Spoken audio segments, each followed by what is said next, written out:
padrastro sonrió con suficiencia y dijo, tu madre me vendió la empresa, estás despedido, empaca tus cosas. Luego puso a su hija a cargo y me bloqueó el acceso a mi propio negocio. Lo que hice después hizo que se arrepintieran. All Rated construí un negocio desde cero y supuse, como un idiota, que el papeleo significaba que realmente era mío, hasta que mi padrastro apareció con un cerrajero como si fuera un encargo rutinario de un martes cualquiera.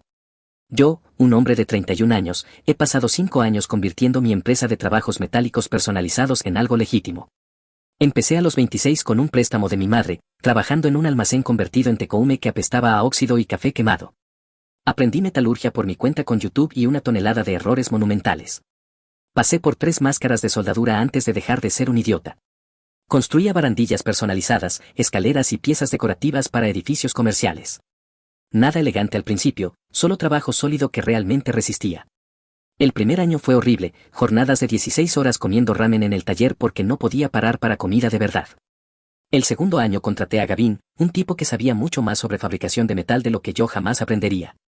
En el tercer año conseguimos nuestro primer gran contrato. Para el quinto año estábamos generando ingresos de 6 cifras y teníamos clientes haciendo fila. Llegué al taller a las 7:30 de la mañana un martes. 5 años partiéndome la espalda en ese almacén convertido habían hecho que este lugar importara. Estábamos a 3 semanas de entregar una comisión de escalera personalizada de $80,000 para un edificio comercial en el centro. El estacionamiento estaba vacío, excepto por mi camioneta y un Escalade negro que no reconocí. Pensé que tal vez Gavin había olvidado mencionar que un proveedor llegaría temprano. Desbloqueé la puerta principal y entré en ese olor a virutas de metal. El almacén tenía tragaluces altos y yo había construido la oficina en una esquina con paredes reales en lugar de esos cubículos de vidrio tipo pecera que todo el mundo cree que se ven profesionales. Dejé mi bebida, encendí la computadora y entonces escuché portazos de vehículos afuera. Miré por la ventana y se me encogió el estómago. Mi padrastro Víctor estaba saliendo de su Escalade, vestido con un traje que probablemente costaba más que mi alquiler mensual. La puerta del pasajero se abrió y su hija Tatum salió, a mediados de sus 20s, vestida como si fuera a una reunión corporativa en lugar de lo que fuera que estaba haciendo aquí. Ya tenía el teléfono levantado, grabándolo todo, como si estuviera documentando una escena del crimen. Detrás de ellos se detuvo una furgoneta de cerrajero. Víctor y yo habíamos intercambiado tal vez 10 palabras en los 2 años desde que se casó con mi madre. Rico promotor inmobiliario, siempre buscando ventaja, trataba a todos como si fueran útiles o una pérdida de tiempo. Nunca había visitado mi taller, nunca preguntó por mi trabajo, nunca actuó como si le importara en lo más mínimo. Mejor así para mí. Caminé hacia la puerta principal mientras él se acercaba con el cerrajero y Tatum siguiéndolos. El cerrajero parecía querer estar literalmente en cualquier otro lugar, cargando su taladro y su caja de herramientas, todo incómodo. Tatum entró escaneándolo todo con su teléfono, con esa expresión de derecho adquirido en la cara, como si ya fuera dueña del lugar. Víctor no ofreció un apretón de manos, solo se quedó ahí sosteniendo una carpeta manila. Mason, tenemos que hablar de la transferencia de propiedad. Lo miré fijamente, ¿qué transferencia? Extendió la carpeta. Tu madre me vendió tu empresa de trabajos metálicos personalizados. La venta se finalizó ayer por la tarde. A partir de esta mañana soy el propietario. Estás despedido con efecto inmediato. Empieza a empacar tus objetos personales. Tomé la carpeta y la abrí. Las palabras estaban ahí, pero mi cerebro no las conectaba. Documentos legales con la firma de mamá por todas partes. Un contrato de compraventa transfiriendo el 100% de la propiedad de mi empresa a Víctor por $120,000. Mi empresa valía al menos $600,000, probablemente más cerca de $750,000 con los contratos que teníamos alineados. Esto es una locura, dije. Mamá no es dueña de mi empresa, yo lo soy. Víctor tenía esa sonrisa burlona, como si le estuviera explicando matemáticas básicas a un niño. Revisa tus registros corporativos. Tu madre figura como accionista mayoritaria con 65% de participación, tú tienes 35%.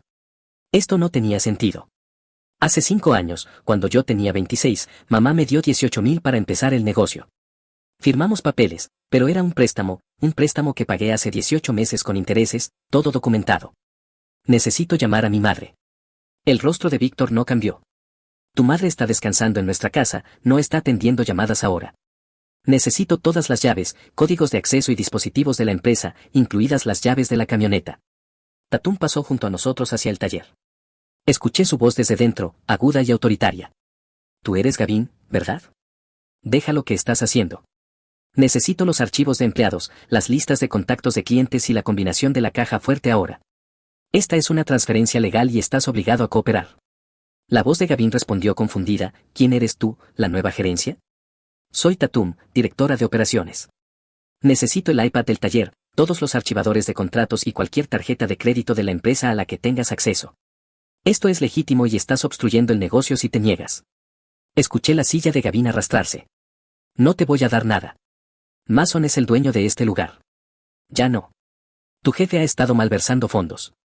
Estamos aquí para asegurar los activos antes de que intente ocultar más pruebas. Empecé a avanzar hacia el taller, pero Víctor bloqueó mi camino, sin tocarme, solo colocándose en la entrada. Saqué mi teléfono y llamé al móvil de mamá, directo al buzón de voz. Intenté el teléfono de la casa, nada. Llamé a su número de trabajo en la cooperativa de crédito donde había sido cajera durante 15 años. La recepcionista contestó. Hola Mason, ¿buscas a tu mamá? Sí. ¿Está disponible? Pausa. Oh, ¿no te enteraste? Beth tomó una licencia de emergencia ayer. Algo sobre agotamiento. El señor Hammond llamó y dijo que necesitaba descanso completo. Colgué y miré a Víctor. ¿Qué licencia de emergencia? ¿Qué le pasó a mi madre? Su voz se mantuvo plana. Tu madre ha estado bajo un estrés considerable, su médico recomendó descanso inmediato, está en casa bajo supervisión médica. Déjame hablar con ella ahora mismo. Está sedada por órdenes médicas, no estará disponible por lo menos durante varios días. Todo esto se sentía mal.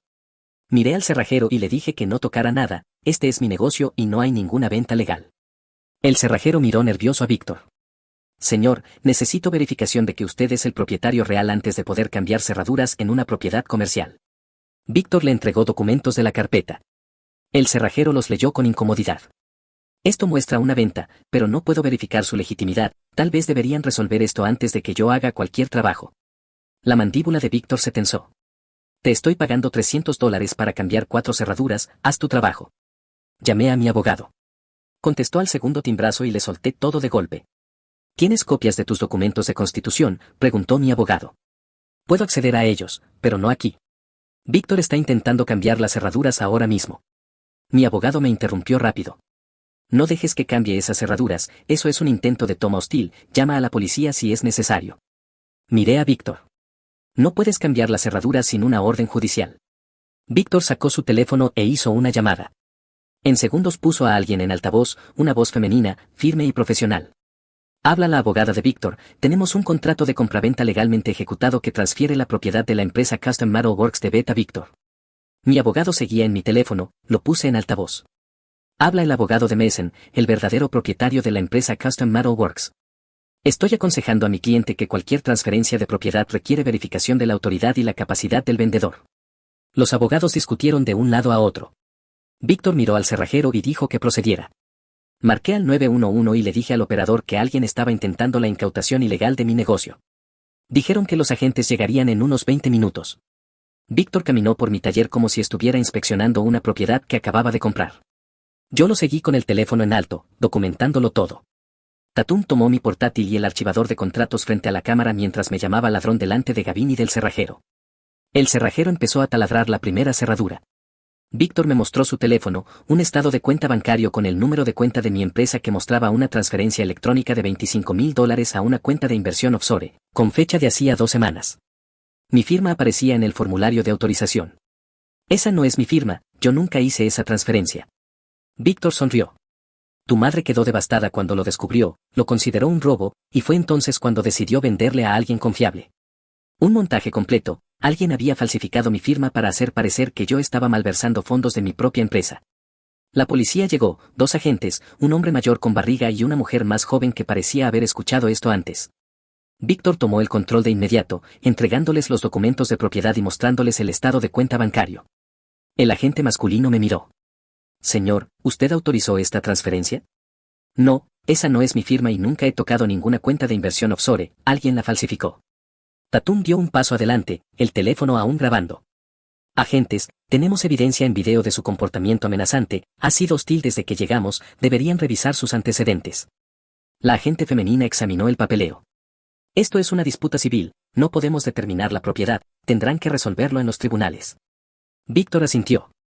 Mientras tanto, yo soy el propietario documentado y le estoy pidiendo que abandone mi propiedad. Mostré en mi teléfono mis documentos de constitución, donde figuraba como fundador y único propietario, pero cuando los comparamos con los documentos presentados por Víctor, había una discrepancia. Su versión mostraba a mamá como accionista mayoritaria. La agente femenina negó con la cabeza. Necesitan abogados para esto, no podemos hacer cumplir nada cuando ambas partes tienen documentación contradictoria. Miró a Víctor. Señor, le recomendaría no cambiar las cerraduras hasta que un juez decida, pero no puede retirar ningún equipo, archivo ni herramienta del lugar. Los agentes se fueron. Víctor me miró. Tienes hasta el final del día laboral de hoy para recoger tus pertenencias personales. El jueves, si sigues aquí, te haré arrestar por allanamiento.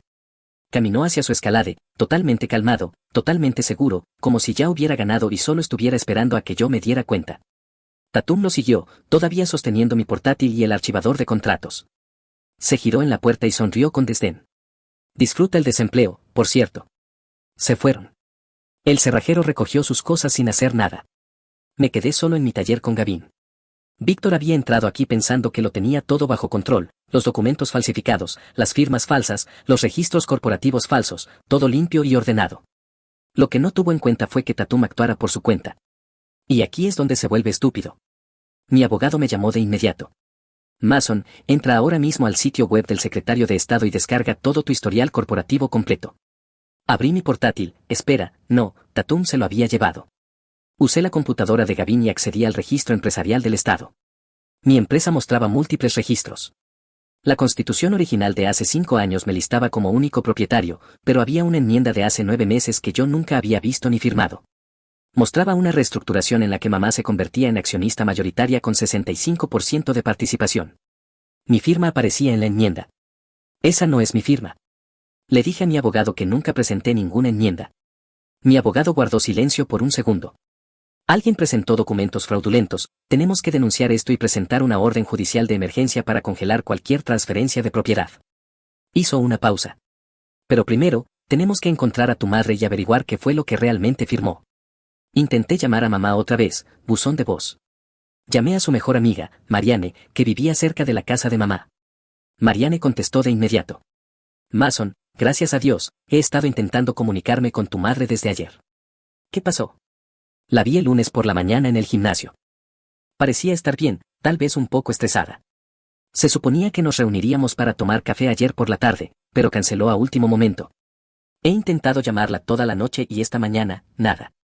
Se me hundió el estómago. Marianne, necesito que vayas a su casa ahora mismo, algo no está bien. Víctor apareció en mi negocio esta mañana afirmando que mamá le vendió mi empresa. Dice que está con licencia médica y sedada. Marianne jadeó, eso es una locura. Beth nunca vendería tu negocio. ¿Puedes ir a verla? Yo voy para allá ahora mismo, pero me tomará 45 minutos. Ella aceptó y colgamos. Mientras conducía hacia su casa en Bellevue, mi teléfono vibró con una notificación de correo electrónico. Lo miré en un semáforo en rojo. El correo era de Tatum, enviado al gerente del proyecto del edificio del centro. El asunto decía nueva propiedad y actualización de instrucciones de pago. Entré a una gasolinera y leí el correo completo. Se había presentado como directora de operaciones de mi empresa de trabajos metálicos personalizados. Afirmaba que el cambio de propiedad era efectivo de inmediato y solicitaba que todos los pagos futuros se redirigieran a una nueva cuenta que ella proporcionaba. Adjuntó copias de los documentos de venta y pidió una reunión para asegurar la continuidad del proyecto y abordar cualquier inquietud de transición. Profesional, calculado, completamente fraudulento y completamente no autorizado. Víctor nunca le dijo que hiciera esto. Ella actuó por su cuenta. Me quedé sentado un minuto pensándolo. Esto era oro, oro puro. Acababa de crear un rastro documental que demostraba que estaba interfiriendo activamente con las relaciones de mi negocio, intentando redirigir pagos, y haciéndolo todo desde su correo personal, con su nombre adjunto, todo documentado, todo con marcas de tiempo, mientras afirmaba que yo era el criminal en quien no se podía confiar. La ironía era casi graciosa. Ella pensaba que estaba protegiendo los intereses de su padre. Lo que en realidad estaba haciendo era crear pruebas de interferencia ilícita, intento de fraude y difamación, todas las cosas que el costoso abogado de Víctor le habría dicho que no hiciera, todas las cosas que harían esto mucho peor para ambos. Podía enviar una carta de cese y desistimiento de inmediato, cerrarle el paso y evitar que contactara a más clientes, o podía dejarla seguir, dejar que contactara a cada cliente de nuestra lista, dejar que creara más y más pruebas, dejar que cavara el hoyo más profundo. Hice capturas de pantalla del correo desde todos los ángulos posibles, las guardé en la nube y las reenvié a mi abogado con una nota. La hija de Víctor acaba de contactar a nuestro cliente más grande afirmando nueva propiedad e intentando redirigir nuestro pago de $80,000. Hizo esto por iniciativa propia. Esto es interferencia e intento de robo. Acaba de darnos pruebas en bandeja de plata. Mi abogado devolvió la llamada en cuestión de minutos. Eso fue monumentalmente estúpido de su parte, realmente estúpido. Eso es interferencia ilícita de manual. Se expuso a una responsabilidad personal enorme, separada de su padre. Necesito enviarle una carta de cese y desistimiento inmediatamente, detenerla antes de que cause más daño y cree más responsabilidad. No. Pausa. Mason, ella está interfiriendo activamente con las relaciones de tu negocio, esto es un daño continuo. Podemos detener esto ahora mismo con una sola carta. La forma más rápida de terminar esto es una carta de cese y desistimiento. La mejor forma es dejar que siga enviando correos. Cada contacto que haga es un cargo más en su contra. Cada cliente que contacte es otro testigo. Déjala seguir cavando. Mi abogado guardó silencio un segundo. ¿Quieres que construya todo el caso contra sí misma? Exactamente. Ella cree que está siendo inteligente, cree que está asegurando la inversión de su padre. Déjala seguir pensándolo. Déjala seguir contactando, déjala seguir creando pruebas.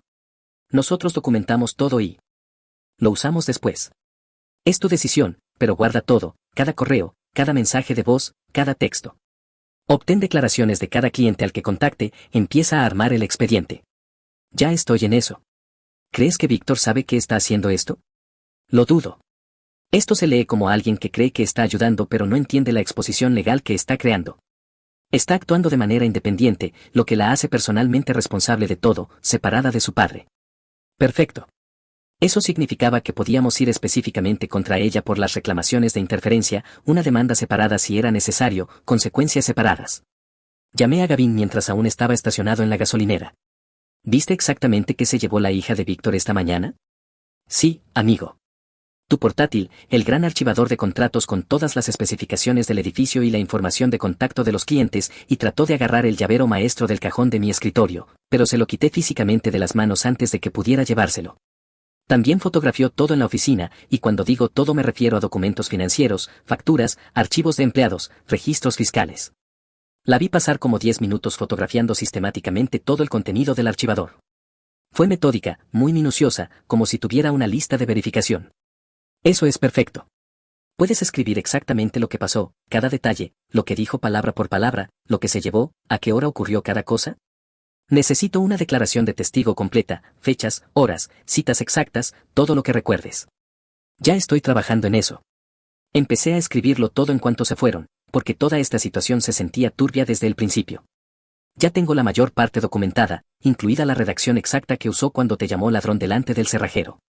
Tengo marcas de tiempo de cuando llegaron, cuando tomó el portátil, cuando empezó a fotografiar los archivos, todo. Buen trabajo, Gavin, de verdad muy buen trabajo. Esa declaración va a importar. Mientras cruzaba el puente hacia Bellevue, mi abogado volvió a llamar. Presenté una moción de emergencia para una orden de restricción temporal contra Víctor y Tatum. La audiencia está programada para el jueves por la mañana a las 9. Necesitamos absolutamente el testimonio de tu madre, sin su declaración sobre lo que ocurrió, esto se vuelve mucho más difícil. Me dirijo ahora mismo a su casa, a unos 40 minutos. Llámame en cuanto sepas algo. Yo estaba a mitad del puente cuando Marianne volvió a llamar. Respiraba con dificultad, la voz le temblaba. Mason, fui a la casa. Toqué el timbre durante 5 minutos seguidos. Nadie respondió, pero podía ver las luces encendidas dentro y el coche de Víctor estaba en la entrada. Seguí tocando y al final Víctor abrió la puerta con cara de fastidio. Me dijo que Beth estaba descansando y no podía recibir visitas. Le dije que solo necesitaba verla 2 minutos. Dijo que no, así que lo empujé y entré a la casa. Hizo una pausa para recomponerse.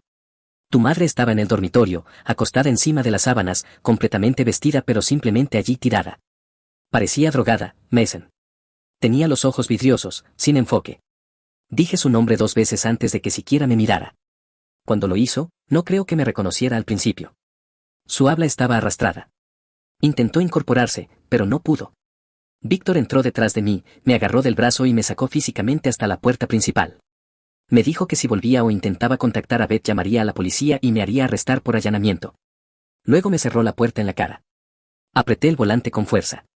Estoy a punto de llegar. Estoy llamando al 911 ahora mismo para pedir una verificación de bienestar. Por favor, date prisa, algo está muy mal. Llamé al 911 mientras conducía y solicité una verificación de bienestar. Llegué a la casa 40 minutos después. El Escalade de Víctor estaba en la entrada. Aparqué en la calle y caminé hasta la puerta principal. Antes de que pudiera tocar, Víctor abrió. Mason, tu madre está descansando. La visita de Marianne fue perturbadora.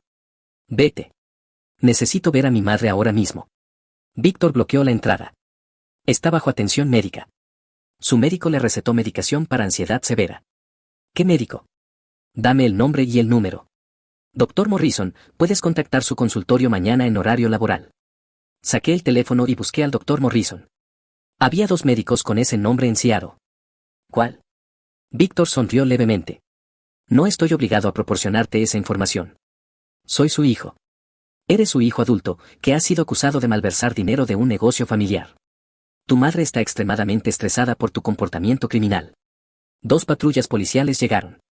Era la misma agente femenina de mi taller y un agente masculino distinto. Víctor cambió de expresión de inmediato a una de preocupación. Agentes, gracias por venir. Mi esposa está dentro descansando bajo atención médica. Su hijo la ha estado acosando. La agente femenina me miró. Señor, estamos aquí para una verificación de bienestar de Beth. Necesitamos verla y comprobar que está a salvo. Víctor dudó. Está dormida, la medicación la deja muy aturdida. El agente masculino se mantuvo firme. Necesitamos verla, es procedimiento estándar. Víctor se apartó de mala gana. Los agentes entraron y yo lo seguí. El dormitorio de mamá estaba arriba. Los agentes llamaron y entraron. Mamá estaba en la cama, usando pijama, el cabello desordenado, los ojos medio abiertos pero sin enfoque. La habitación olía a medicamentos y a encierro. Mamá, soy Mason. ¿Estás bien? Los ojos de mamá se movieron lentamente hacia mí. Su habla estaba arrastrada. Mason, ¿por qué estás aquí? La agente femenina se arrodilló junto a la cama. Señora, estamos comprobando que esté bien. ¿Está a salvo? Mamá parecía confundida. Solo estoy cansada. Víctor dijo que necesito descansar. La agente examinó los frascos de pastillas en la mesa de noche. Esto es Ambien y esto es Valium, ambos recetados solo para uso nocturno. Señora, ¿tomó esto hoy? Mamá miró a Víctor. Él me los da. Dice que él. Médico los ordenó. El agente masculino se volvió hacia Víctor. ¿Qué médico receta sedación diurna con medicación para dormir? Víctor les mostró las recetas. Las etiquetas mostraban a Beth varios medicamentos con instrucciones de dosificación inusuales. La agente femenina fotografió las recetas. Esto es altamente irregular. Ambien es para dormir, no para la ansiedad, y la dosis aquí es excesiva. Miró a mamá. Señora, ¿recuerda haber firmado documentos comerciales ayer? Los ojos de mamá se cerraron y se abrieron lentamente. Víctor tenía papeles. Dijo que eran urgentes para el negocio de Mason. La agente tomó notas. ¿Leyó los papeles antes de firmar? Mamá negó levemente con la cabeza. Víctor dijo que tenía que firmar rápido. Dijo que Mason estaba en problemas. El agente masculino miró a Víctor. Señor, parece que su esposa estaba fuertemente medicada y firmó documentos que no entendía. La voz de Víctor no se movió. Mi esposa tomó una decisión competente. La medicación fue prescrita después de que firmó. El agente no le creyó. Recomendamos una evaluación médica. Llamó a una ambulancia. Los paramédicos llegaron 15 minutos después. Revisaron los signos vitales de mamá y examinaron los frascos de pastillas. Esta dosificación es peligrosa, dijo uno de los paramédicos. Señora, la llevaremos al centro médico Overlake para evaluación. Mamá asintió débilmente. Mientras la sacaban en la camilla, extendió la mano hacia mí. Mason, lo siento. No entendí. Le apreté la mano. Está bien, yo me encargo de esto. En el hospital llevaron a mamá a urgencias. Me senté en la sala de espera mientras le hacían pruebas. Mi abogado llamó y le expliqué todo. Un médico salió una hora después. Soy el médico. Su madre está estable, pero ha estado significativamente sobresedada. La mantendremos en observación durante la noche. A la mañana siguiente mamá estaba despierta, con la mirada clara, y me contó todo. Víctor le había mostrado estados de cuenta bancarios falsos que supuestamente demostraban que yo había apostado el dinero de la empresa. Le dijo que necesitaba vender para salvarme de cargos criminales. Después de que firmó, le dio pastillas diciendo que eran de su médico, manteniéndola nublada y dócil. La trabajadora social del hospital presentó un informe por abuso a adulto mayor. Mi abogado obtuvo la declaración jurada de mamá y enmendó la moción de emergencia. Para la noche del miércoles, la maquinaria ya los estaba triturando. Servicios de Protección al Adulto confirmó que las recetas eran falsas. Un detective obtuvo órdenes judiciales. Un perito forense en documentos confirmó que las firmas no eran mías. La farmacia no tenía ningún registro. El historial de Víctor mostraba órdenes de restricción previas. Llamé al gerente del proyecto del edificio, expliqué el fraude y envié la documentación. Ellos bloquearon a Tatum de su sistema de proveedores. Los contratistas comerciales comparten bases de datos, ella acababa de destruir su carrera. Luego siguió adelante. Otro cliente llamó el jueves por la noche, un dueño de restaurante. Tatum también le había enviado un correo, afirmando un cambio de propiedad y ofreciendo precios revisados. Estaba contactando de forma sistemática a toda mi lista de clientes. Documenté todo y reenvié cada correo a mi abogado, y el detective no respondió, solo observó cómo ella acababa. El juez presidía, Víctor con su abogado y Tatum en la sala, confiados. Mi abogado presentó todo, la declaración de mamá, los registros hospitalarios, la declaración de testigo de Gavin, los correos de Tatum a mis clientes mostrando intentos de redirigir pagos. El juez miró a Víctor y preguntó de dónde obtuvo los medicamentos. El abogado de Víctor invocó la quinta enmienda. Mamá testificó, describió los estados de cuenta bancarios falsos, las pastillas, como Víctor la mantuvo aturdida durante días. El juez revisó las pruebas, firmas falsificadas, recetas falsas, los correos de Tatum intentando redirigir $80,000. Emito una orden de restricción temporal contra ambos, la venta es nula, devuelvan toda la propiedad hoy mismo. Señorita Tatum, tiene prohibido contactar a clientes, las violaciones resultarán en arresto. La miró y su confianza se quebró. Ordeno una auditoría forense y remito esto a la Fiscalía para investigación penal. La audiencia terminó, pero mi abogado se inclinó como si hubiera esperado ese momento. La orden no es vaga, dijo, es específica a propósito, la redactaron como una lista de verificación, no como una sugerencia, nada de contacto con clientes o proveedores, directo o indirecto, ningún acceso a cuentas o sistemas del negocio, devolver el portátil y los archivadores, preservar todo, nada de borrar nada, nada de se me borró el teléfono.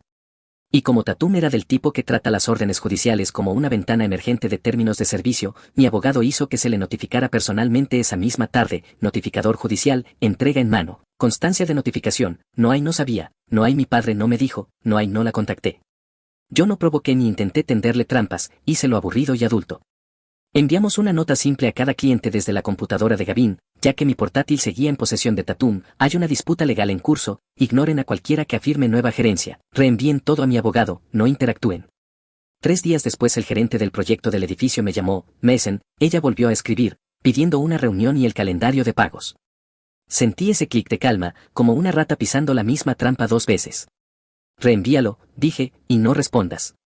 Para el final de la semana no fue solo él, un dueño de restaurante, un contratista, un administrador de propiedades, mismo tono, mismo disfraz corporativo, la misma tontería de soy directora de operaciones, todo con marcas de tiempo posteriores a que se le notificara la orden. Mi abogado ni siquiera sonó molesto cuando lo llamé, sonó entretenido. Vamos a presentar desacato, dijo, esto no es complicado. Se le dijo que no hiciera la única cosa que sigue haciendo. Presentó la moción con los correos adjuntos, encabezados completos incluidos, más breves declaraciones de los clientes diciendo cuándo fueron contactados y que se les pidió, limpio, simple, amigable para el tribunal. La audiencia por desacato fue rápida. El juez abrió la orden, luego los correos, luego la prueba de notificación. Señorita Tatum, dijo, ¿qué parte de no contactar a clientes no quedó clara? Su abogada intentó lo de siempre, que ella creía que estaba preservando relaciones de rutina, el juez no lo compró ni por un segundo. La declaro en desacato, dijo, usted violó a sabiendas una orden judicial. Válida. Ordenó que pagara los honorarios de mi abogado por la moción de desacato y le impuso una multa por las violaciones. Luego dejó dolorosamente claro que esta era su última lección gratuita, ningún contacto con clientes, proveedores, empleados o cualquiera relacionado con este negocio. Si necesita comunicarse, pasa por abogados, si ignora esto otra vez, dejamos de dar advertencias. Tatum salió de esa sala como alguien a quien por fin le explicaron la gravedad. Víctor y Tatum se fueron sin mirar a nadie. Durante las siguientes 4 semanas la máquina se los comió. La informática forense encontró todo en la computadora de Víctor, firmas falsificadas, recetas falsas, registros fraudulentos, la fiscalía presentó 11 cargos. Víctor fue arrestado y no pudo pagar la fianza.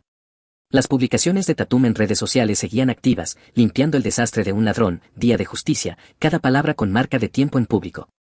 Mi abogado presentó la demanda civil, Tatum fue nombrada personalmente, cada correo que envió, cada declaración llamándome ladrón, toda como evidencia, la enmienda corporativa falsa se convirtió en la remisión penal. El juez la había enviado directamente a los fiscales. La declaración de Tatum ocurrió 3 semanas después, mi abogado la condujo. Yo me senté en la sala de conferencias mirando. Mi abogado proyectó su publicación en redes en la pantalla grande, fotos de mi taller, pies de foto, marca de tiempo del martes por la mañana, limpiando el desastre de un ladrón, día de justicia, asegurando activos de un criminal. Las leyó en voz alta lentamente, dejando que cada una pesara. Señorita Tatum, publicó esto mientras estaba en el taller de metal personalizado, ¿correcto? Tatum se movió en la silla, sí. También grabó un video dentro del taller y lo publicó con comentarios llamando a Mason criminal. Yo estaba documentando.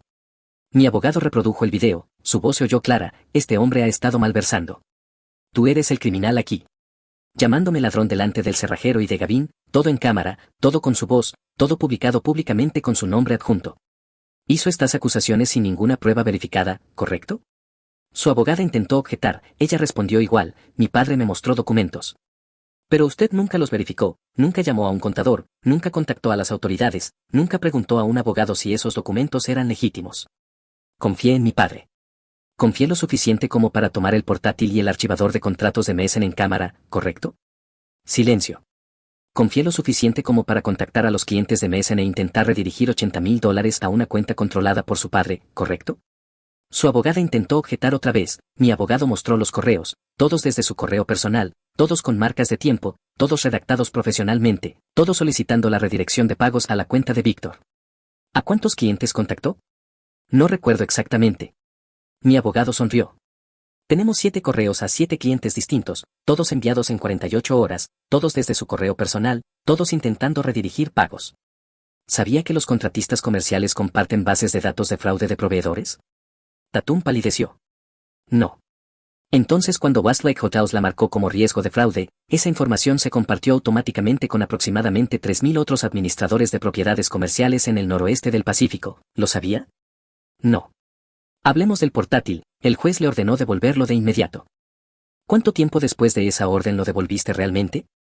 Tatum dudó, unos días. 4 días durante los cuales la informática forense muestra que accediste a archivos confidenciales de clientes y copiaste múltiples documentos en una memoria USB, ¿correcto? Yo solo estaba revisando archivos. Mi abogado sacó el informe forense y empezó a leer los detalles específicos, qué archivos fueron accedidos, cuáles fueron copiados, a qué horas, en qué fechas, todo después de la orden del juez, todo documentado por la informática forense. Su abogada pidió un receso. Cuando regresaron, Tatum parecía a alguien a quien le habían explicado exactamente lo grave que había sido su error. Cada publicación en redes sociales fue incorporada como prueba, cada correo electrónico, cada palabra que había dicho frente a la cámara, cada archivo al que accedió después de que se le ordenara no hacerlo. Esto es lo que Víctor no entendió, él había planeado esto cuidadosamente, documentos falsificados, recetas falsas, pruebas fabricadas, todo estaba controlado y era estratégico. Luego Tatum tomó un portátil, empezó a grabarse haciendo acusaciones, contactó a mis clientes y publicó todo en línea con su nombre real. Ella pensó que estaba ayudando, destruyó cualquier posibilidad que Víctor tuviera de afirmar que esto era una disputa comercial legítima. Sus acciones hicieron que pareciera exactamente lo que era, un intento de toma hostil, con su hija como cómplice voluntaria. Toda la estrategia de defensa de Víctor era que esto había sido una transacción comercial legítima entre cónyuges. Los correos de Tatum intentando redirigir $80,000 destruyeron eso por completo. El juicio de Víctor ocurrió 4 meses después. La evidencia era abrumadora. La informática forense recuperó archivos borrados de su computadora que mostraban que practicaba mi firma repetidamente, historial de búsquedas mostrando técnicas de robo de identidad, documentos de planificación que detallaban todo el esquema con meses de anticipación. El jurado deliberó 2 horas, culpable de todos los cargos. Audiencia de sentencia en diciembre. El juez miró a Víctor con su mono naranja. Señor Víctor, usted apuntó a una mujer vulnerable que confiaba en usted, la manipuló, la drogó e intentó robarle a su hijo mediante fraude sistemático. 10 años, 320,000 en restitución. El rostro de Víctor se volvió blanco. El caso civil de Tatum se resolvió un mes después, 40,000 en daños, retractación pública obligatoria en todas las plataformas de redes sociales donde me había llamado ladrón, declaración jurada admitiendo que las acusaciones de malversación eran falsas, prohibición de 15 años de contactar a mi empresa, a mis empleados o a mis clientes, cualquier otra cosa tenía que pasar por abogados. Pero el verdadero daño ya estaba hecho. Su nombre fue marcado en múltiples bases de datos de fraude de proveedores, los contratistas comerciales comparten esos sistemas, los gerentes de compras hablan. Cuando solicitó empleos, las verificaciones de antecedentes mostraron la sentencia civil y las retractaciones públicas.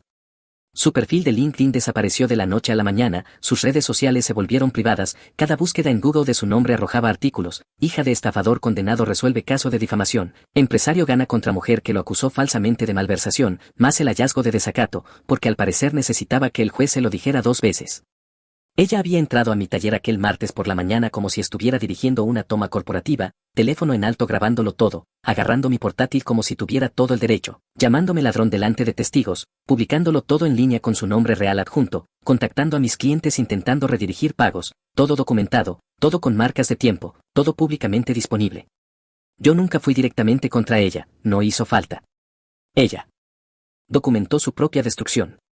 Cada publicación en redes, cada correo, cada palabra dicha frente a la cámara, toda evidencia creada por ella misma, toda con su nombre. La lista negra de proveedores se propagó por las redes de la industria como un incendio, los hoteles comparten bases de datos de compras. Una sola marca de fraude en el sistema de Westlac se difundió automáticamente a 3.000 otros administradores de propiedades en el noroeste del Pacífico. Su nombre quedó marcado permanentemente. Cualquier empresa que hiciera siquiera una verificación básica lo encontraría: la sentencia civil, la retractación forzada, el acuerdo por difamación, la asociación con la condena penal de su padre. Ella pensó que estaba asegurando activos, lo que realmente aseguró fue un registro permanente de exactamente cómo intentó robar a alguien y fue atrapada. Mamá solicitó el divorcio. El proceso avanzó rápido, ya que Víctor no pudo impugnar desde prisión. 90 días y estaba hecho. Vendió la casa de Bellevue, se mudó a un condominio más pequeño en Kirkland, conservó su trabajo en la cooperativa de crédito. Los pagos de restitución llegaron lentamente a medida que los activos de Víctor eran liquidados, pero finalmente recuperó la mayor parte de lo que él había robado de su jubilación. Empezó terapia, enfrentó la culpa de casi perder mi negocio, enfrentó la traición, enfrentó haber confiado en alguien que la había manipulado durante 2 años. Tomó meses, pero salió más fuerte. Volví a mi taller al día siguiente del fallo inicial del juez. Gavin mantuvo todo funcionando durante la crisis. Completamos la comisión del edificio a tiempo, entregamos la escalera 3 días antes. El cliente quedó tan impresionado que nos refirió a 2 proyectos más. 8 meses después teníamos 8 empleados, 2 furgonetas de reparto y unos ingresos acercándose a 900.000. El negocio que Víctor intentó robar había duplicado su tamaño. La comisión de $80.000 que Tatum intentó redirigir se convirtió en la base de nuestra expansión. Usamos esas ganancias para comprar mejor equipo, contratar trabajadores más calificados y asumir proyectos más grandes. El contador forense que rastreó la malversación de Víctor terminó uniéndose a nuestro consejo asesor y me ayudó a implementar mejores controles financieros y sistemas adecuados de gobierno corporativo para evitar que alguien vuelva a intentar algo así. Mamá y yo cenábamos cada 2 semanas. A veces hablábamos de lo que pasó, la mayoría de las veces no. La traición dejó cicatrices, pero se fueron desvaneciendo. Ella volvió a salir con alguien y eventualmente conoció a un profesor jubilado de su escuela, un hombre que realmente la trataba con respeto y no tenía agendas ocultas.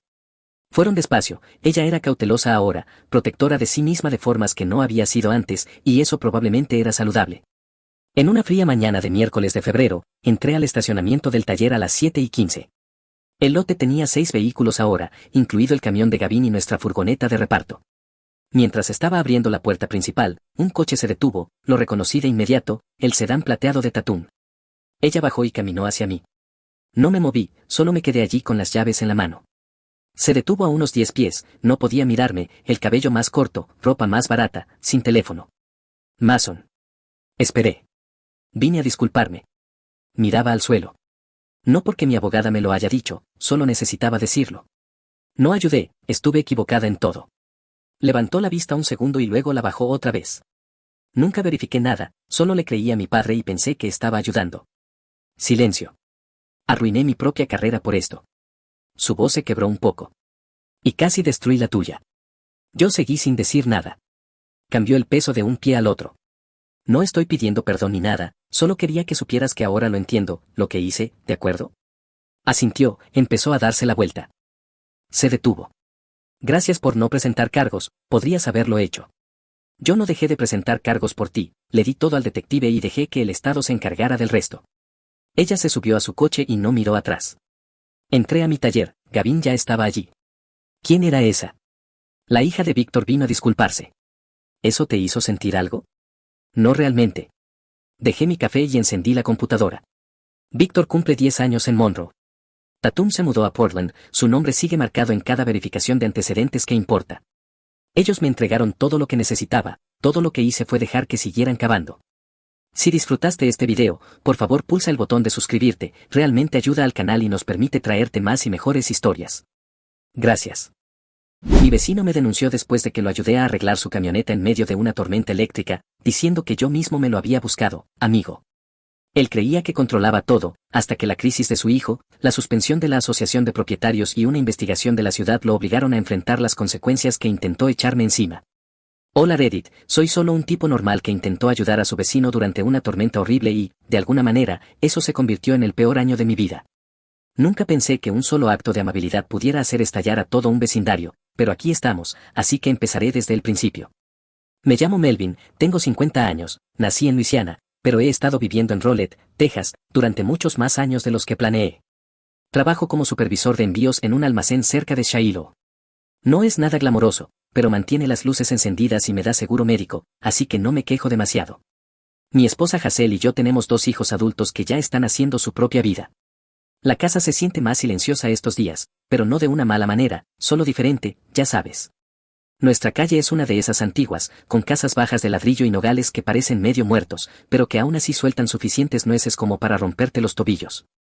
La gente en su mayoría se mantiene al margen, si saludas te saludan, si necesitas ayuda para mover un sofá, alguien aparecerá eventualmente.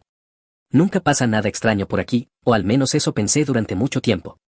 Mi vecino de enfrente, Casper, se mudó quizá hace 3 años, un tipo grande y alto, siempre usando la misma maldita gorra de béisbol de camuflaje como si estuviera pegada a su cabeza. No hablaba mucho, nunca sonreía. Conducía una Dodge Ram negra que probablemente enceraba más de lo que se duchaba. Intenté decirle hola cuando se mudó, solo por educación, pero apenas asintió y entró a su casa. Pensé, está bien, hombre, sé misterioso, lo que sea. En fin, la noche en que todo empezó, Hazel estaba en casa de su hermana en Garland. Yo estaba solo en casa calentando chili sobrante, sin pensar en absolutamente nada importante. El reporte del clima decía que tal vez llovería un poco, lo que resultó ser la mayor subestimación del año. En menos de 20 minutos, todo el cielo se oscureció y el viento empezó a lanzarse contra la casa como si tuviera una cuenta pendiente. He vivido muchas tormentas, pero esta se sentía diferente, fuerte en el pecho, de ese tipo de ruido. Entonces escuché gritos. Al principio pensé que el viento me estaba jugando una mala pasada, pero no, alguien definitivamente estaba gritando afuera. Abrí la puerta principal y ahí estaba Casper, de pie en su entrada, azotando el cofre de su camioneta como si le debiera dinero. La lluvia caía tan fuerte que parecía que todo estuviera bajo el agua. Él gritaba algo sobre que su camioneta estaba muerta y que necesitaba ir al aeropuerto para recoger a Joe, su hijo. No sé qué me pasó, tal vez fue costumbre, tal vez solo un reflejo. Agarré mi vieja chaqueta de trabajo y corrí hacia allá. ¿Estás bien? Tuve que gritar solo para escucharme. Él me gritó de vuelta que la camioneta no arrancaba y que no tenía idea de qué demonios hacer. Se veía honestamente en pánico, como si estuviera a punto de salirse de su propia piel. Le dije que abriera el cofre y que lo dejara echar un vistazo. Fue entonces cuando apareció Lizzie. Bueno, decir que apareció es generoso, más bien se materializó de la nada con un poncho amarillo de tienda barata que la hacía parecer un plátano chillón. Sostenía a su perrito diminuto con un brazo y gritaba desde el otro lado de la calle preguntando si estaba teniendo una crisis o qué, por encima del trueno. Esa mujer ama el drama más que el oxígeno. Casper la ignoró, lo cual honestamente me sorprendió, porque parecía el tipo de hombre que le gritaría a cualquiera que hablara demasiado alto, pero solo siguió. Caminando de un lado a otro y revisando su teléfono como si su vida dependiera de ello. Metí las manos bajo el cofre y encontré un cable de tierra suelto y una corrosión horrible en los bornes de la batería. No era ciencia espacial, solo era molesto de arreglar mientras la lluvia te golpeaba en la cara. Terminamos empujando la camioneta hasta mi entrada para poder tener mejor luz desde el garaje. Casper y yo resbalábamos por todos lados, los dos maldiciendo entre dientes. Un rayo cayó en algún lugar cercano, sentí como si me vibraran los dientes. Toda esa hora se sintió como intentar arreglar un coche en medio de una lavadora, pero al final la camioneta tosió, se sacudió y volvió a la vida. Casper gritó algo que era mitad risa y mitad alarido, y me dio una palmada en la espalda tan fuerte que casi caigo dentro de mi contenedor de reciclaje. Te debo una enorme, amigo, dijo, sonriendo de verdad. Fue la primera vez que vi su cara moverse de esa manera. Se subió a la camioneta y salió disparado por la calle, salpicando agua por todas partes. Yo me quedé ahí, empapado y congelado, pero un poco orgulloso de mí mismo. Pensé que quizá Casper solo era torpe, no grosero, tal vez estaba lidiando con cosas personales, tal vez esta tormenta sería una de esas historias raras de unión entre vecinos que cuentas después. Sí, resultó ser el comienzo de la peor etapa de mi vida. 2 semanas después de esa noche de tormenta, la vida volvió a sentirse normal, o tan normal como se siente por aquí. Hazel ya estaba de vuelta en casa, el clima se calmó y yo regresé directamente a mi rutina de trabajo, cena, quizás sentarme un rato en el porche antes de ver el programa que a Hazel le gustaba esa semana. Todo el asunto de Casper y su camioneta, honestamente, se deslizó al fondo de mi mente. Pensé que eventualmente pasaría a dar las gracias otra vez, quizá dejaría una tarjeta de regalo o algo así, ya sabes, cosas de vecinos. En lugar de eso, llegué a casa del trabajo un miércoles y vi esta pegatina naranja brillante pegada justo en el centro de mi puerta principal, como una maestra de primaria marcando una F en un examen. Me quedé congelado un segundo porque mi cerebro se negaba a creer que realmente estuviera en mi casa. La despegué y la leí 3 veces, solo para asegurarme de que no estaba alucinando, infracción del código, operar un negocio de mecánica sin licencia, multa de $900.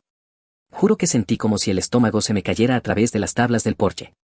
Yo no manejo nada desde mi garaje, excepto la cortadora de césped, una aspiradora de taller medio muerta y cualquier chatarra que Hazel me dice que tire. Miré alrededor como si un equipo de cámaras ocultas fuera a saltar de los arbustos y gritar te lo pillamos. Hazel salió cuando escuchó que la puerta mosquitera se azotó. ¿Qué pasó?, preguntó, y le entregué el papel. Ella lo leyó una vez, frunció el ceño y lo volvió a leer. ¿Qué negocio de mecánica? Apenas arreglas tu propio coche. Lo sé, dije, tiene que ser un error. Entonces, porque ella tiene un sexto sentido para el drama, Lizzie cruzó rápidamente su jardín como si hubiera estado esperando este momento. Ni siquiera dijo hola. Señaló la pegatina en la mano de Hazel y dijo, «Ay señor Melvin, ¿qué hiciste?» Nada, respondí bruscamente sin querer, estaba demasiado confundido y avergonzado. Bueno, alguien sí cree que hiciste algo, dijo, cruzándose de brazos como si tuviera una placa. Hazel me lanzó esa mirada lateral preocupada que pone cuando siente que estoy a punto de perder los estribos. Llamemos al número, dijo suavemente, así que lo hice. Me atendió una mujer de la oficina de la ciudad que sonaba exactamente como si prefiriera comer grava antes que contestar teléfonos. Le expliqué la situación. No manejo un negocio, no arreglo coches, literalmente ayudé a un tipo una sola vez en medio de una tormenta. No le importó. Tenemos evidencia fotográfica de actividad de reparación repetida y tráfico de clientes, dijo, múltiples vehículos, múltiples fechas. Múltiples fechas, repetí, se me secó la boca. Eso es imposible. Señor, está documentado, dijo. Si quiere disputarlo, tendrá que solicitar una audiencia. Para cuando colgué, algo feo me estaba subiendo por el cuello, porque lo sabía, sabía que Casper estaba detrás de esto.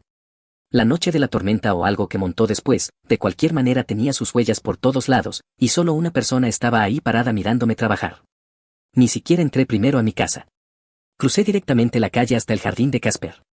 Estaba regando una fila de petunias de aspecto triste, como si estuviera filmando un comercial de jardinería. No se sorprendió cuando me vio venir. Esa fue la primera cosa que me molestó. La segunda fue la sonrisa burlona. ¿Has visto a alguien tomando fotos de mi casa últimamente?, pregunté. Mi voz temblaba, no de miedo sino de rabia. Él solo se encogió de hombros. Te lo buscaste tú mismo, amigo. Así de simple, sin vacilar, sin vergüenza, solo 5 palabras estúpidas que golpearon más fuerte que cualquier puñetazo. Me quedé mirándolo, esperando que se riera y dijera que estaba bromeando. No lo hizo. Simplemente siguió rociando esas malditas flores como si yo fuera una mosca zumbándole en el oído.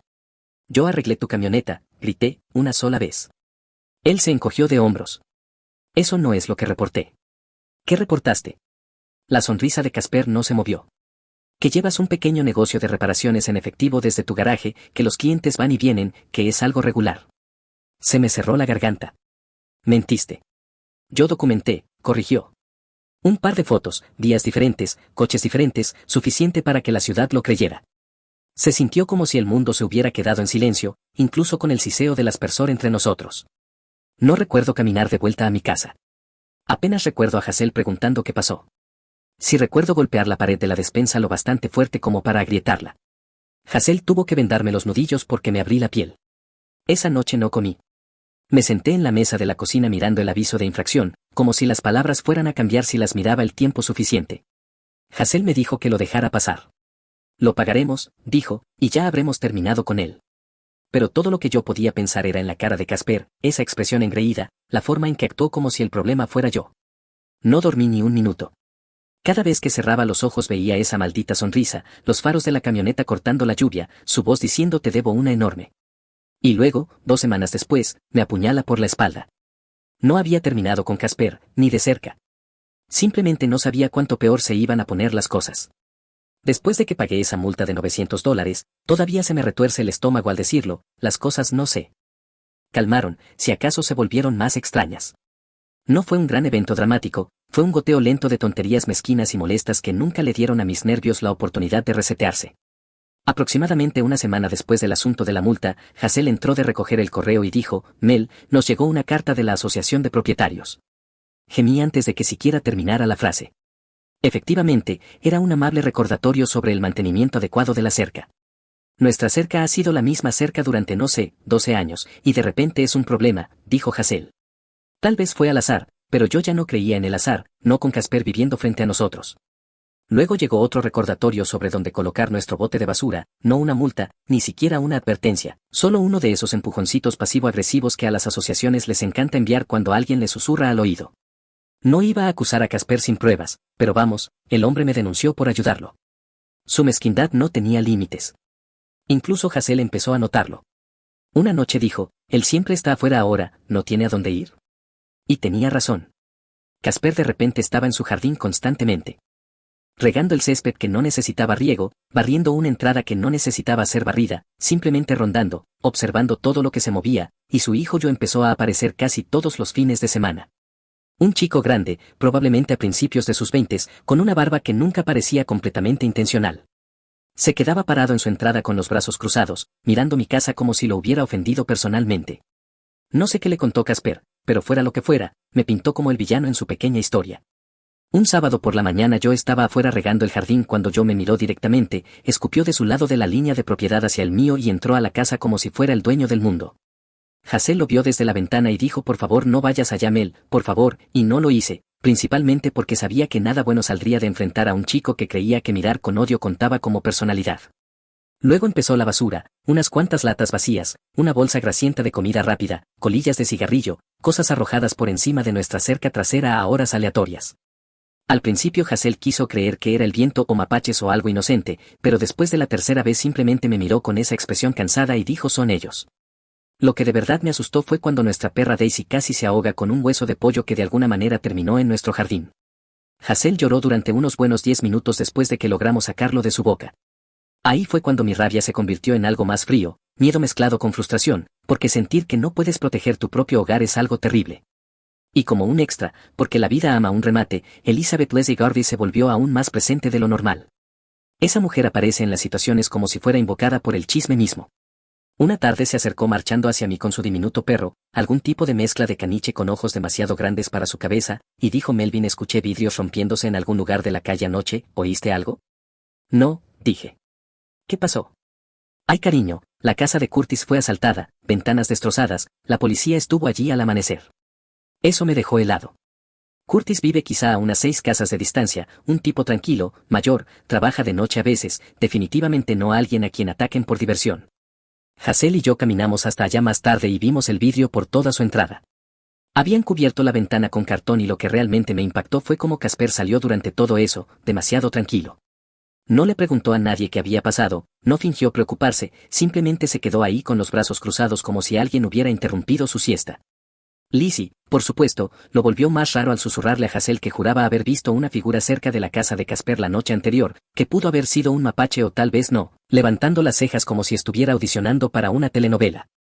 Unas noches después, alrededor de las 10 más o menos, vi unos faros iluminar la pared de nuestra sala.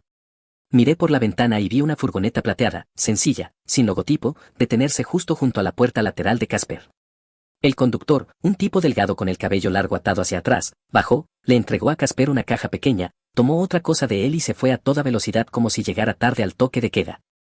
Casper lo llamó Toby, como si ya hubieran hecho ese intercambio 100 veces. No gritaba crimen, pero definitivamente tampoco gritaba un encargo normal de una noche de miércoles. Recuerdo quedarme ahí en la oscuridad pensando qué demonios estaba pasando con ese tipo. Hazel se acercó por detrás, puso una mano en mi hombro y dijo en voz baja Mel, por favor no te metas en algo peligroso, pero ya era demasiado tarde. Mi mente ya se había enganchado y no podía sacudirme la sensación de que algo feo se estaba gestando y que mi casa estaba justo en el medio.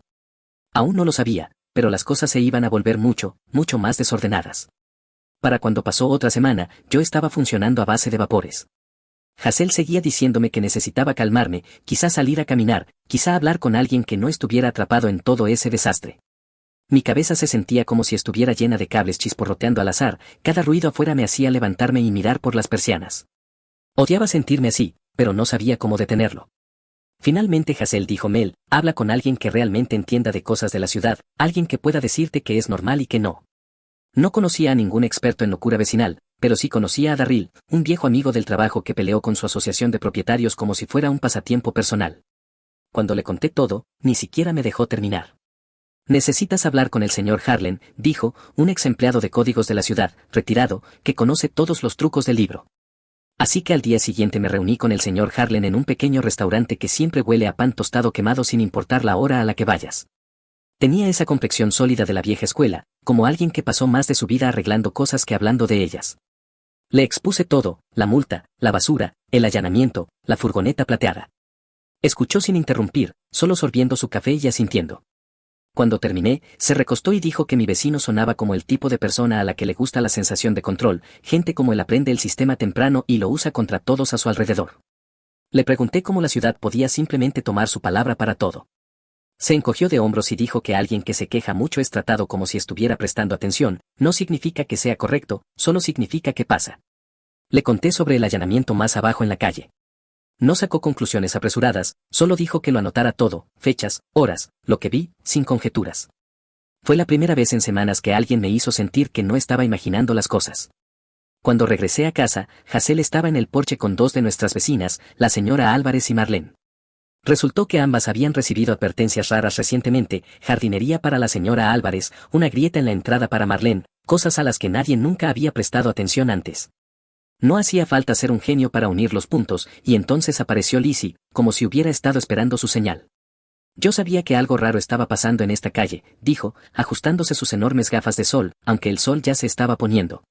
2 advertencias en una semana, eso no es al azar, eso es intencional.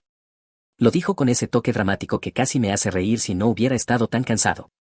Los 4 hablamos un rato, como esquivando el nombre de Casper sin decirlo, pero cada vez que alguno miraba al otro lado de la calle se sentía obvio quién estaba detrás de todo. A la tarde siguiente pasó algo extraño, no dramático, solo inquietante de una manera que no pude sacudirme. Un paquete pequeño de color marrón estaba sobre mi porche, dirigido a Casper, con el número de mi casa tachado y reescrito. Un error fácil. Lo levanté con la idea de simplemente llevarlo, pero en el segundo en que lo sostuve algo en el estómago se me retorció, no porque pensara que fuera peligroso, simplemente se sentía como un mal momento. Y justo a tiempo, Lizzie salió de su casa. «Oh, ¿qué es eso?», dijo, ya a medio camino cruzando la calle. Eso no estaba antes en casa de Casper, lo habría notado. Error de entrega, dije, el repartidor debe haber leído mal el número. Ella se inclinó, estudiando la caja como una detective de una comedia. «Melvin, eso parece el tipo de caja en la que la gente envía equipo». «Es cartón, Lizzie», dije, «cálmate». Asintió, pero tenía esa mirada de voy a contarle esto a 3 personas en menos de una hora. Crucé la calle con la caja. Casper estaba limpiando otra vez las ventanas de su camioneta, la misma expresión vacía de siempre. Cuando me vio con el paquete, un destello de algo, pánico, irritación, cruzó su rostro. «Esto lo dejaron en mi casa», dije. La arrebató más rápido de lo que se sintió normal. «Sí, gracias», sin contacto visual, sin disculpa, solo se dio la vuelta y entró como si la caja le quemara las manos. Esa reacción se me quedó clavada toda la noche. Más tarde Hazel se sentó a mi lado en el sofá y dijo en voz baja: «Mel, está ocultando algo, lo siento». Yo también lo sentía. El problema era que no sabía qué hacer con esa sensación. No quería convertirme en el vecino paranoico con binoculares pegados a la frente, pero ignorarlo todo ya no era una opción.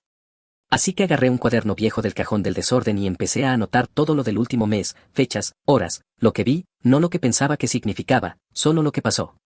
La voz del señor Harlan me resonaba en la cabeza, solo hechos, y ese cuaderno, sí, se llenó rápido, porque por más que esperaba que lo peor ya hubiera pasado, las cosas estaban lejos de calmarse, ni siquiera cerca.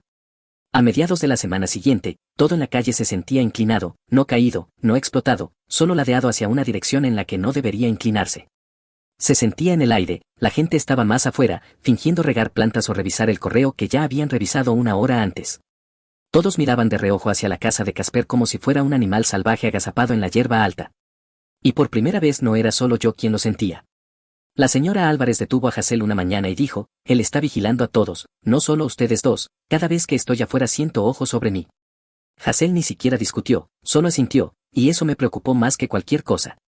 Esa tarde llegué del trabajo y encontré a Marlene parada en mi entrada con una carpeta apretada contra el pecho como si hubiera robado documentos clasificados.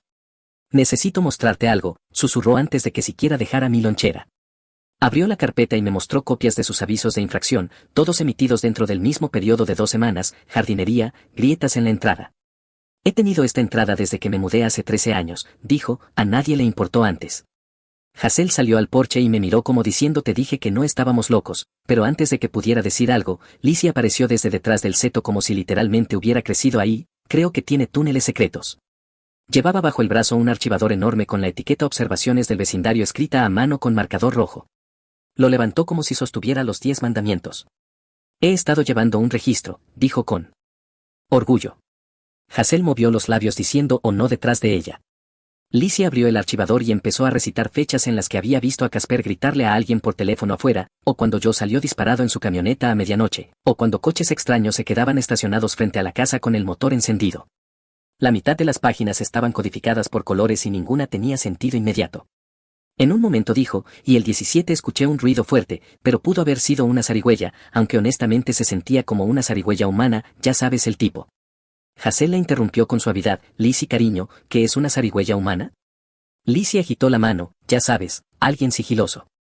Era caos, caos puro, y de alguna manera fue útil, porque cuando todos nos calmamos lo suficiente como para hablar como personas otra vez, nos dimos cuenta de algo obvio.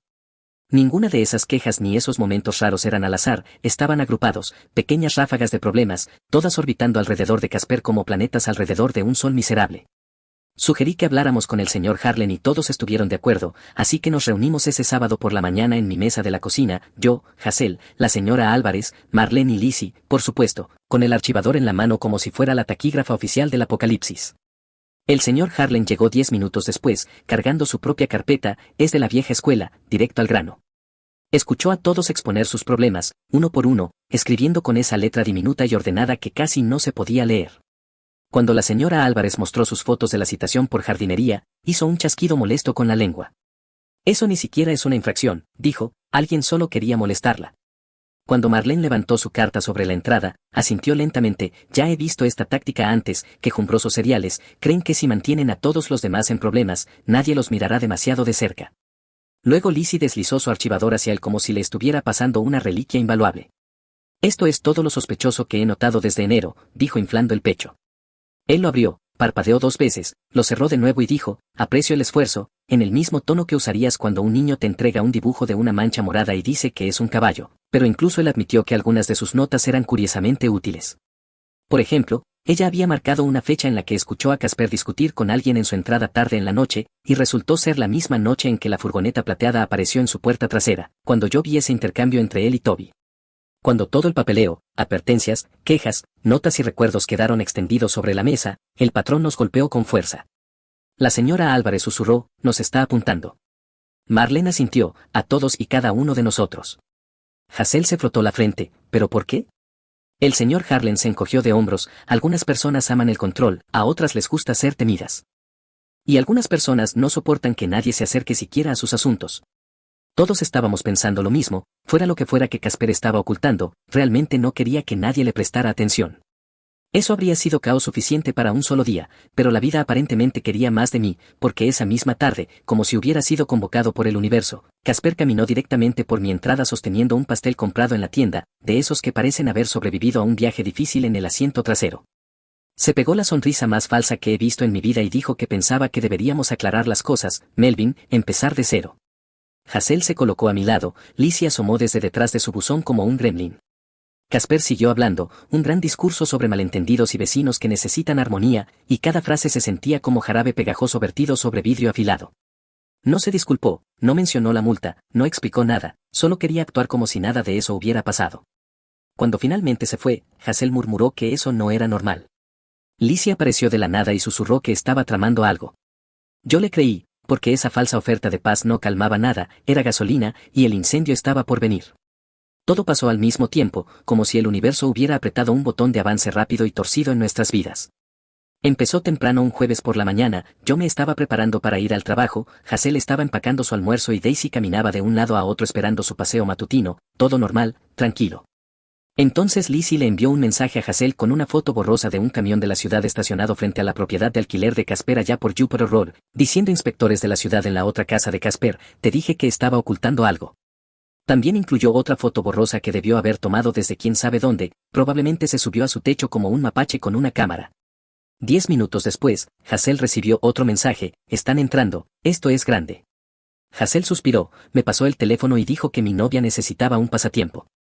Intenté no reírme porque, sinceramente, tenía razón. Lizzie prosperaba en el caos como una planta que solo crece en las cenizas de un incendio forestal. Para la hora del almuerzo, toda la calle estaba alborotada. La esposa de Curtis pasó a decirle a Hazel que había escuchado que la ciudad encontró varias infracciones en la propiedad de alquiler, nada criminal, solo negligencia grave, ventanas rotas, cableado inseguro, el tipo de cosas que terminan en multas del tamaño de la cuota de un coche pequeño. A media tarde, el señor Bowen de la Asociación de Propietarios envió uno de esos correos masivos con un tono rígido diciendo que Casper estaba siendo retirado temporalmente de sus funciones en la junta mientras se realizaba una revisión. Traducción: por fin se dieron cuenta de que él era el problema y no el héroe que fingía ser. Honestamente pensé que tal vez, por fin, la presión haría que Casper bajara el ritmo, pero no, se quebró alrededor de las 6 de la tarde. Yo estaba asando pollo en el patio trasero cuando Hazel salió corriendo diciendo: Mel, tienes que ver esto. Señaló al otro lado de la calle, donde yo estaba en pleno colapso, gritándole a Casper en la entrada. Nunca me escuchas, gritó yo, arruinas todo, esto es culpa tuya, no mía. Su voz se quebró como si hubiera estado conteniendo eso durante meses. Agitaba los brazos y caminaba en círculos. Casper intentaba callarlo, pero yo le dio un manotazo a una escoba y gritó aún más fuerte. Los vecinos empezaron a salir de sus casas como si fuera un simulacro de incendio a nivel de toda la cuadra. Marlene miraba por entre sus persianas, la señora Álvarez estaba en su porche abrazando su suéter, Curtis se apoyaba en su barandal, y luego estaba Lizzie, agachada detrás de su buzón, grabando con el teléfono mientras susurraba comentarios dramáticos como si estuviera narrando un documental de naturaleza. La tensión está escalando, susurró lo suficientemente fuerte como para que la mitad de la cuadra la escuchara. Después de unos minutos, yo entró furioso a la casa y cerró la puerta de un portazo tan fuerte que sacudió el polvo de mis canaletas. Casper se quedó inmóvil durante unos buenos 10 segundos y luego lo siguió en silencio. Toda la cuadra contuvo la respiración. Hazel finalmente exhaló y dijo que iba a salir a caminar porque necesitaba despejar la cabeza. Unos 5 minutos después, Daisy ladró, ese ladrido de sobresalto, no el juguetón. Salí al porche y vi a Hazel en el borde de nuestra entrada y a Casper de pie a unos pocos pasos frente a ella. Ella no había salido a buscarlo, simplemente se encontraron al doblar la esquina. Casper debía haber estado afuera caminando de un lado a otro, tratando de calmarse después del colapso de Joe. La postura de Hazel era tranquila, pero su voz llevaba una firmeza constante que no le había escuchado en mucho tiempo. Casper, dijo, necesitamos hablar. Él se veía genuinamente desconcertado. Hazel no esperó. Has arrastrado a mi familia al desastre con el que sea que estés lidiando, hiciste que Melvin se sintiera inseguro en su propia casa, has causado estrés a todo el vecindario y no tienes derecho a hacer eso. Casper parpadeó, aturdido, en silencio. Hazel no gritó, no dio un paso hacia él, simplemente se quedó ahí, Daisy a sus pies, completamente firme. Necesitas parar, dijo, ahora. Casper abrió la boca como si quisiera discutir, luego la cerró de nuevo y finalmente murmuró que no quiso que llegara a ser tan grave. Hazel negó con la cabeza, la intención no arregla nada, y se dio la vuelta. Casper se quedó clavado en la acera como si alguien lo hubiera desenchufado.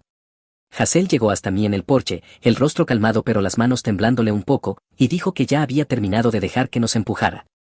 Antes de que pudiera responder, Lizzie apareció de repente, juro que se teletransporta, cargando una carpeta rosa brillante etiquetada Grupo de Vigilancia de la Cuadra, versión 1. Me la puso en las manos como si estuviera entregando papeles de evacuación de emergencia. Melvin, anunció, esta calle necesita orden, me he tomado la libertad de crear un programa de vigilancia vecinal. Dentro de la carpeta había horarios escritos a mano, pequeños mapas, turnos para observaciones nocturnas y credenciales plastificadas hechas con tarjetas de índice con títulos como observador del vecindario y líder de vigilancia de tráfico. Dijo que Curtis vigilaría las noches tardías, la señora Álvarez cubriría los patios traseros y que yo, al parecer, era su segundo al mando. Yo empecé a decir que no había aceptado eso, pero ella respondió que ya lo había hecho, como si eso resolviera todo. Luego se marchó dando pisotones para repartir más volantes, casi tropezando con su perrito diminuto en el proceso. Y de alguna manera, increíblemente, el día aún no había terminado. Alrededor de las 10 de la noche salí para cerrar la camioneta y Casper estaba de pie al final de mi entrada, con las manos metidas en los bolsillos, el rostro pálido y agotado. Me miró como alguien finalmente listo para admitir algo que había enterrado durante demasiado tiempo. Melvin, dijo en voz baja, deberíamos hablar. Abrió la boca y luego se detuvo, como si las palabras se le hubieran quedado atascadas a mitad de camino, y sus ojos se desviaron más allá de mí hacia las casas oscuras.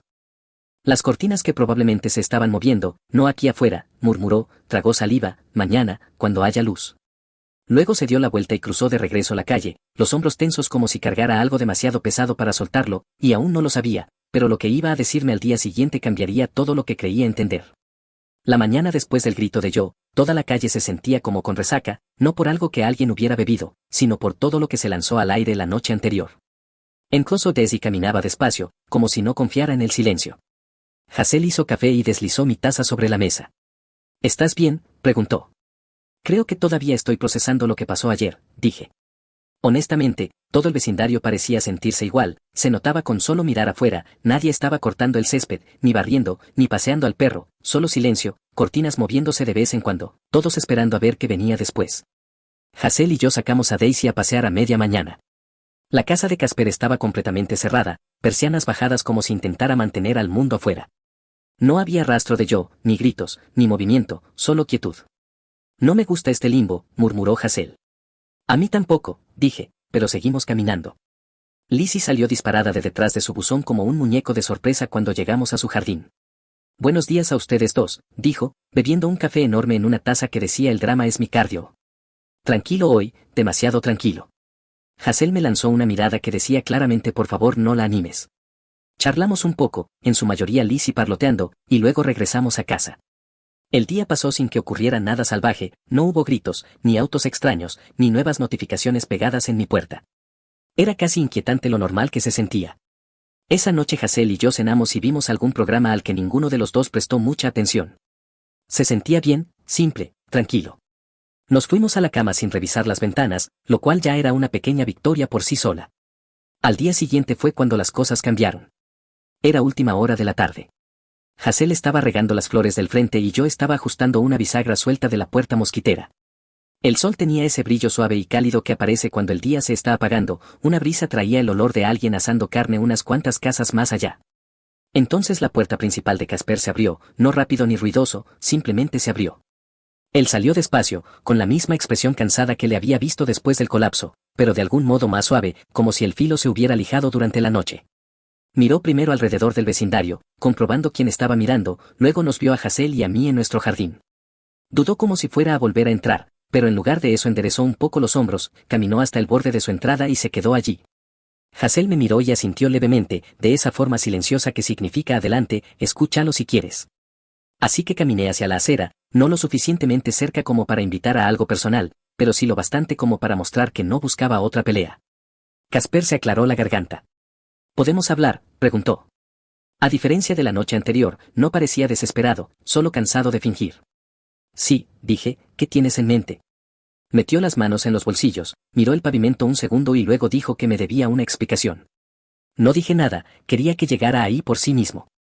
Tomó aire. Arruiné las cosas, no solo contigo, con todos. Otro respiro, y empezó por algo estúpido. Esperé. Aquella noche de la tormenta, cuando me ayudaste con la camioneta, sacudió la cabeza, me sentí pequeño, débil, como si no pudiera manejar mi propia vida y tú simplemente la arreglaste, sin dudar. Casper, dije en voz baja, eso no es algo de lo que debas avergonzarte. Sí, dijo, pero no como si lo creyera. Tal vez para ti, no para mí. Mi hijo ya piensa que soy poco confiable, mi ex también lo dice, y luego estás tú, salvando mi noche sin pestañear. Finalmente levantó la vista, los ojos cansados pero honestos. No quería deberte nada, no quería necesitar ayuda, así que me convencí de que cruzaste una línea. Presenté esa denuncia, me dije que estaba protegiendo mi espacio. Resopló con amargura. La verdad es que estaba protegiendo mi ego. No fue dramático ni emocional, solo un hombre diciendo la verdad con la que se había estado ahogando demasiado tiempo. ¿Y todo lo que vino después?, pregunté, la basura, las quejas, la forma en que acorralaste a todo el vecindario. Se frotó la cara con ambas manos. Seguí insistiendo, cada vez que me sentía avergonzado o descubierto, atacaba. Yo siguió mi ejemplo y todo se descontroló. Ya no estaba al mando, solo reaccionaba. Esa furgoneta que viste, la plateada, dijo como si supiera exactamente a qué me refería, Toby es un tipo al que usé cuando no quería que mi nombre apareciera en las cosas. Me ayudó a presentar quejas de la manera correcta, me dijo qué palabras usar, qué foto se toma en serio la ciudad, cómo hacer que pareciera un patrón. Tragó saliva. Pensé que estaba siendo listo, en realidad solo estaba siendo ruin. Hazel dio un paso un poco más cerca, Daisy sentada a sus pies. Casper lo notó, pero no se apartó. Me voy, dijo, la ciudad me tiene encima por la propiedad de alquiler, la asociación ya terminó conmigo. He hecho un desastre aquí, uno grande, y la verdad es que no puedo arreglar lo que rompí, no aquí. Tragó saliva como si las palabras le dolieran físicamente. Solo quería decirte que no merecías nada de esto. No fue una disculpa bonita, ni pulida, ni de las que se ensayan, pero fue real, torpe y humana. Asentí. Gracias, dije en voz baja, eso era todo lo que necesitaba. Casper se quedó allí un momento más, luego se dio la vuelta y caminó de regreso a su casa, despacio, pero de algún modo más ligero, como si por fin pudiera soltar algo. 2 días después llegó un camión de mudanza. No vino a despedirse, no esperaba que lo hiciera, pero miró una vez antes de subirse a su camioneta, no fue un saludo, solo una mirada, suficiente. Para el atardecer ya se había ido. El vecindario volvió a respirar. Hazel y yo sacamos a Daisy a pasear esa tarde. Curtis saludó, la señora Álvarez sonrió, incluso Lizzie se contuvo, diciendo solo que la paz había regresado al reino, lo cual, honestamente, fue moderación de su parte. Durante la semana siguiente se arreglaron cercas, se recortaron arbustos, se retomaron conversaciones, la gente volvió a mirarse a los ojos, y por primera vez en semanas sentí que podía respirar. Si disfrutaste este video, por favor pulsa el botón de suscribirte, realmente ayuda al canal y nos permite traerte más y mejores historias, gracias.